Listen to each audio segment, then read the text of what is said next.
नमस्कार प्रगणक साथियों।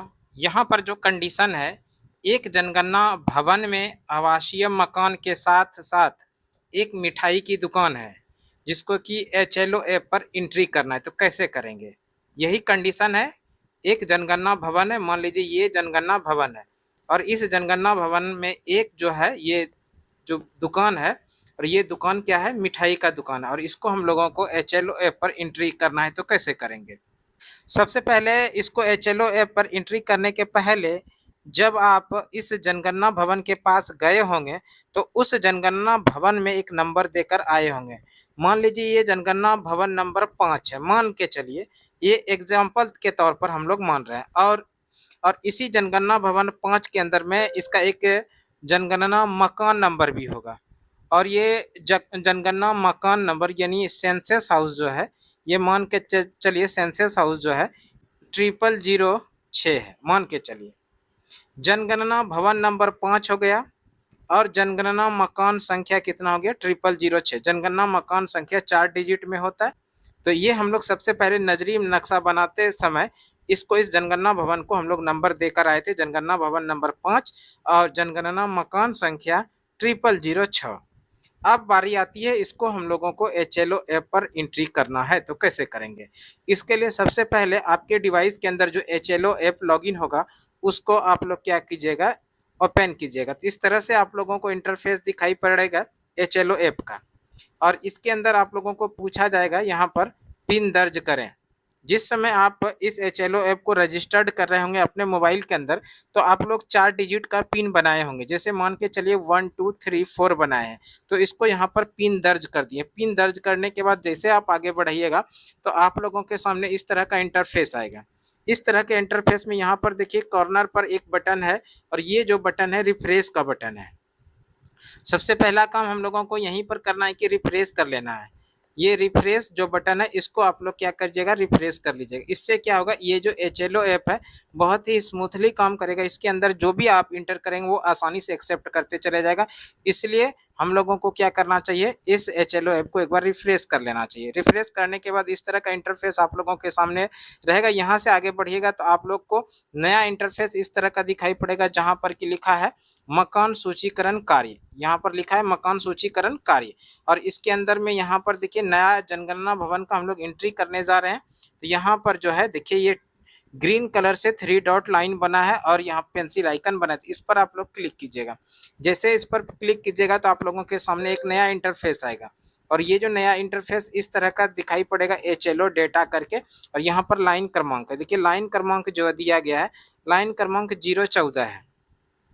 ये लाइन क्रमांक समझिए थोड़ा। लाइन क्रमांक जो होता है इस एचएलओ ऐप का, प्रत्येक जितना भी हम लोग एंट्री करते हैं, प्रत्येक बार एंट्री के समय हम लोगों को लाइन क्रमांक एचएलओ ऐप खुद जनरेट करके देता है। इसके पहले ये एचएलओ ऐप जो है 013 तक लाइन क्रमांक जनरेट किया जा चुका है। इसलिए इस जनगणना मकान जिसका कि अब हम लोग एंट्री करने जा रहे हैं उस जनगणना मकान के लिए लाइन क्रमांक जो दिया वो दिया 014। और ये लाइन क्रमांक में बाद में किसी तरह का सुधार संभव नहीं है, इसको ध्यान रखिएगा।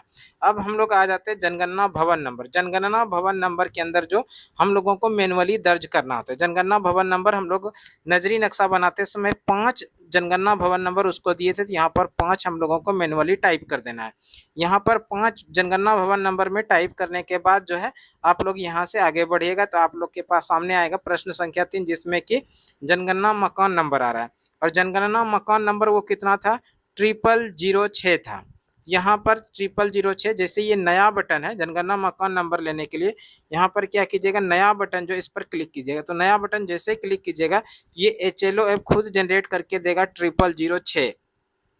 तो इस तरह से इस जनगणना मकान का नंबर हो गया 0006 और इस बॉक्स के अंदर में इस तरह से शो करने लगेगा 0006। और ये जो जनगणना मकान नंबर है ये जनगणना मकान ऑटो जनरेट करके देता है एचएलओ ऐप। इसमें किसी तरह का मैनुअली दर्ज नहीं करना होता है। इतना होने के बाद आप लोग क्या कीजिएगा? यहाँ पर अगला जो बटन है इस अगले बटन पर क्लिक कीजिएगा।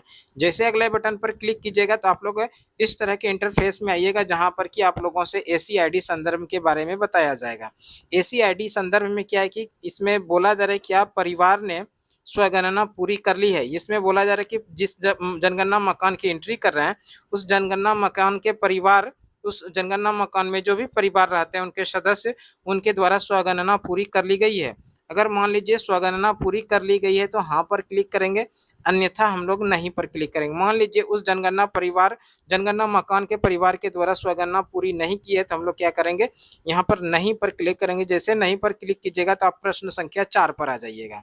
और यहाँ पर देखिए प्रश्न संख्या 4 जिसमें कि सामग्री विवरण से संबंधित प्रश्न है। इसमें प्रश्न संख्या 4 में बोला जा रहा है जनगणना मकान के फर्श में प्रयुक्त प्रमुख सामग्री, यानी जिस जनगणना मकान की आप एंट्री करने जा रहे हैं उस जनगणना मकान का जो फर्श बना है उस फर्श में प्रयुक्त प्रमुख सामग्री क्या है। तो आपके अकॉर्डिंग जो भी सामग्री होगा उसके सामने यहाँ पर बॉक्स में फिल कर दीजिएगा। फिल करने के बाद यहाँ पर अगला बटन पे क्लिक कीजिएगा। जैसे अगला बटन पे क्लिक कीजिएगा तो आप लोग प्रश्न संख्या 5 पर आ जाइएगा। और प्रश्न संख्या 5 में जो है बोला जा रहा है जनगणना मकान की दीवार में प्रयुक्त प्रमुख सामग्री।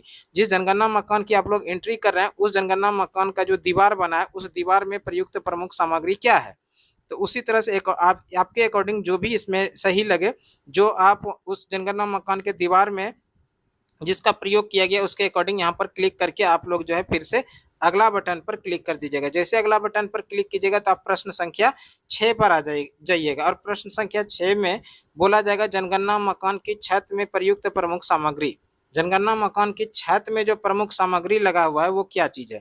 इसी तरह से फिर आपके अकॉर्डिंग वहाँ पर देखकर जो भी सही लगे उसको कर दीजिएगा और फिर से यहाँ पर अगला बटन पर क्लिक कीजिएगा। अगला बटन पे जैसे क्लिक कीजिएगा तो आप आ जाइएगा प्रश्न संख्या 7 में। और प्रश्न संख्या 7 में बोला जा रहा है जनगणना मकान का उपयोग का पता लगाएं, यानी जनगणना मकान जो है ये किस रूप में है। और यहाँ पर कंडीशन क्या था, जनगणना भवन मकान के साथ साथ में एक दुकान भी था। इस कंडीशन में हम लोग कौन सा कोड सेलेक्ट करेंगे। कोड 1 में है आवास, कोड 2 में है आवास सह अन्य उपयोग, कोड 3 में है दुकान कार्यालय, और कोड 4 के अंदर है स्कूल कॉलेज आदि, कोड 5 में होटल लॉज गेस्ट हाउस आदि, और कोड 6 के अंदर है अस्पताल डिस्पेंसरी आदि, और 7 में है फैक्ट्री वर्कशॉप वर्क रोड आदि। कोड 8 के अंदर में पूजा स्थल, और कोड 9 के अंदर है अन्य गैर आवासीय, और कोड 0 के अंदर में क्या रहेगा, खाली। और खाली के साथ साथ नीचे 2 चेक बॉक्स बना रहेगा, एक के अंदर रहेगा लॉक और दूसरे चेक बॉक्स के सामने रहेगा संस्थागत। तो आपके अकॉर्डिंग इसमें क्या है। तो सबसे पहले हम लोग आवास का उपयोग करते हैं कब, आवास का उपयोग तब करते हैं उस जनगणना मकान का उपयोग केवल और केवल आवास के रूप में प्रयोग किया जाता है, तब हम लोग कोड 1 लेते हैं जिसमें कि आवास है। और कोड 2 क्या है, आवास सह अन्य उपयोग। कोड 2 कब लेंगे थोड़ा इसके बारे में आप लोग पहले समझ लीजिए। कोड 2 का यूज कब करते हैं, जिसके अंदर की रहता है आवास सह अन्य उपयोग। इसके बारे में थोड़ा समझ लेते हैं। यदि जनगणना मकान का उपयोग आवासीय उद्देश्य के साथ साथ एक या अधिक गैर आवासीय उद्देश्यों जैसे क्लिनिक, दुकान, व्यायामशाला आदि के लिए किया जा रहा हो तो ऐप में कोड 2 चुना जाएगा। ऐसे मामले में गैर आवासीय उपयोग का विवरण जैसे आवास सह शब्द के साथ लिखकर दर्ज किया जाएगा। उदाहरण के लिए आवास सह सब्जी की दुकान, आवास सह क्लिनिक आदि। यदि सूची में उपयुक्त विकल्प उपलब्ध न हो तो विवरण टाइप करके दर्ज किया जाएगा। सीधा सा बोला गया है कि आवास भी हो और आवास के साथ साथ अगर दुकान भी हो, आवास सह दुकान हो, तो यहाँ पर हम लोग क्या करेंगे, कोड 2 चुनेंगे और यहाँ पर लिखेंगे जो वहाँ पर बॉक्स बना है उसके साथ में आवास सह और जिसका यूज किया जा रहा है उसके साथ में इसको लिखेंगे। तो इस तरह से इस जनगणना भवन का जो हम लोग यूज कर रहे हैं वो किसके अंदर आएगा, आवास सह अन्य उपयोग में आएगा। आवास सह अन्य उपयोग देखिए कोड 2 में है, तो हम लोग यहाँ पर कोड 2 को सेलेक्ट करेंगे। कोड 2 को सेलेक्ट करने के बाद आप लोगों को इस तरह का यहाँ पर जो बॉक्स है इसमें लिखना है आवास सह मिठाई की दुकान। इसमें क्या लिखना है, इसी तरह से आप लोगों को लिखना है आवास सह मिठाई की दुकान, आवास सह मिठाई की दुकान, मिठाई की दुकान, इस तरह से लिखना है। और आप जिस मकान की एंट्री कर रहे हैं आवास के साथ साथ में जिसका भी दुकान हो या जो भी हो वो यहाँ पर आप दर्ज करेंगे। मान लीजिए आवास के साथ साथ में ऑनलाइन दुकान है तो यहाँ पर लिखिएगा आवास ऑनलाइन दुकान। उसी तरह से आवास के साथ साथ में मान लीजिए कपड़े की दुकान है तो यहाँ पर लिखिएगा कपड़े की दुकान। आवास के साथ साथ मान लीजिए क्लिनिक है तो आवास के साथ आवास क्लिनिक लिखना है। आपके अकॉर्डिंग जो भी होगा यहाँ पर लिख दीजिएगा। लिखने के बाद जो है यहाँ पर अगला बटन है और इस अगले बटन पर क्लिक कीजिएगा। जैसे अगले बटन पर क्लिक कीजिएगा तो फिर से आप लोग एक नए प्रश्न पर आइएगा और इस तरह से सभी प्रश्नों का जवाब देते हुए आप पहुंच जाइएगा 34वें प्रश्न पर। और 34वें प्रश्न में आपसे मोबाइल नंबर मांगा जाएगा। उस जनगणना मकान के परिवार के सदस्यों के द्वारा जो आपको मोबाइल नंबर उपलब्ध कराया जाए आसानी से, तो मोबाइल नंबर इसमें दर्ज कर दीजिएगा और उसको पुष्टि कर दीजिएगा। तो पुष्टि करने के बाद आप लोगों के सामने आएगा उत्तर समीक्षा। क्या आएगा? उत्तर समीक्षा। तो उत्तर समीक्षा को एक बार देख लीजिएगा, प्रश्न संख्या 1 से लेके 34 तक सभी को आप जो इसके अंदर एंट्री किए वही एंट्री है कि नहीं। अगर सुधार की जरूरत हो तो आप सुधार भी कर सकते हैं। एक चीज और ध्यान रखिएगा, इसमें सुधार क्या क्या संभव नहीं है। तो पहला लाइन नंबर सुधार संभव नहीं है। दूसरा जो है जनगणना भवन नंबर। तीसरा जो है जनगणना मकान नंबर और चौथा परिवार क्रमांक। ये 4 चीज जो है इसमें सुधार संभव नहीं है। पहला क्या है? तो पहला तो लाइन क्रमांक है, दूसरा जनगणना भवन नंबर, तीसरा जनगणना मकान नंबर और चौथा जो है परिवार क्रमांक। इन चारों चीजों में आप किसी तरह का सुधार नहीं कर सकते हैं। इसके अलावा जो चाहे आप सुधार कर सकते हैं। अगर कोई गड़बड़ी हो तो सुधार कर लीजिएगा, उसके बाद उसको पूर्ण कर लीजिएगा, यानी फाइनल सबमिट कर लीजिएगा तो वो पूर्ण हो जाएगा और उसके बाद उसको आप सिंक कर सकते हैं।